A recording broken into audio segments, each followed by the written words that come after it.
Kebijakan penerapan desentralisasi asimetris dapat membuka ruang akomodasi keberagaman 9 provinsi anggota Fordasi yang memiliki kekhususan dan keistimewaan dibanding provinsi lainnya di Indonesia. Hal tersebut disampaikan Gubernur Provinsi Daerah Istimewa Yogyakarta, Sri Sultan Hamengkubuwono ke-10 melalui asisten tiganya saat memberikan sambutan pada pembukaan Fordasi ke-8 di Manokwari, Papua Barat, Selasa 26 September. Aris Eko Nugroho mengatakan, setiap daerah memiliki kelebihan dan kekurangan masing-masing, sehingga dengan memberikan ruang kepada 9 provinsi yang memiliki kekhususan dan keistimewaan untuk dapat lebih cepat berkembang sesuai potensi dan keberagaman yang dimiliki, namun dengan tetap mengacu pada desain konstitusional yang diberikan negara. Kebijakan untuk menerapkan desentralisasi asimetris membuka ruang untuk mengakomodasi keberagaman.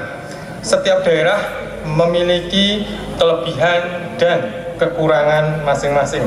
Dengan memberikan ruang kepada daerah untuk mengatur strategi sesuai dengan potensi masing-masing, menjadi harapan kita bersama daerah dapat lebih berkembang. Dengan demikian, kebijakan yang dilakukan pemerintah pusat untuk mengatasi persoalan yang terjadi di daerah tidak dengan menerapkan pendekatan one size fits all, yaitu adanya satu kebijakan yang dianggap cocok untuk seluruh daerah. Namun, perlu kita pahami bersama, dalam menerapkan kebijakan asimetris kita dihadapkan pada tantangan kompleksitas. Untuk itu, desentralisasi asimetris tidak boleh melupakan desain konstitusionalnya terlebih dahulu. Sebab pelaksanaan desentralisasi asimetris merupakan sebuah konsekuensi logis dalam praktek demokrasi di Indonesia. Sementara itu, penjabat Gubernur Provinsi Papua yang diwakili oleh Kepala Bapeda mengatakan, lewat momentum ini diharapkan seluruh provinsi yang merupakan anggota Fordasi karena memiliki kekhususan dan keistimewaan dapat meningkatkan hubungan yang lebih baik antar sesama anggota bersama pemerintah pusat karena tugas dan tanggung jawab pembangunan yang diemban setiap provinsi sama beratnya sehingga diperlukan koordinasi dan kerjasama yang lebih erat lagi. Lewat momen yang baik ini, mari kita ciptakan hubungan baik antara pemerintahan yang ada di tanah Papua ini. Setelah terjadi pemekaran, kita tidak boleh ada saling kotak ataupun saling membedakan satu dengan yang lain, karena Papua sebenarnya satu. Papua yang dulunya satu, karena tugas dan tanggung jawab dan untuk percepatan pembangunan sehingga Papua menjadi 6 provinsi, tapi Papua tetap satu. Oleh karena itu, mari kita bangun kerjasama antara provinsi, antara kabupaten dan lintas lembaga yang ada khusus di tanah Papua, tapi juga dengan pemerintah provinsi, pemerintah pusat dan juga kementerian lembaga yang ada. Ari Armstrong, Biro Manokwari, CWM Channel. Ya, kita beralih ke informasi lainnya. Saudara, Kepala Dinas Pendidikan Maibrat Cornelius Kambu mengapresiasi hadirnya Gerakan Indonesia Mengajar di Maibrat karena dianggap mengimplementasi sila ketiga Pancasila dalam memperkuat persatuan dan kesatuan Indonesia. Apresiasi Kepala Dinas Pendidikan Maibrat Cornelius Kambu SOS MSI disampaikan menanggapi tema Hari Kesaktian Pancasila 2023, Pancasila Pemersatu Bangsa Menuju Indonesia Maju.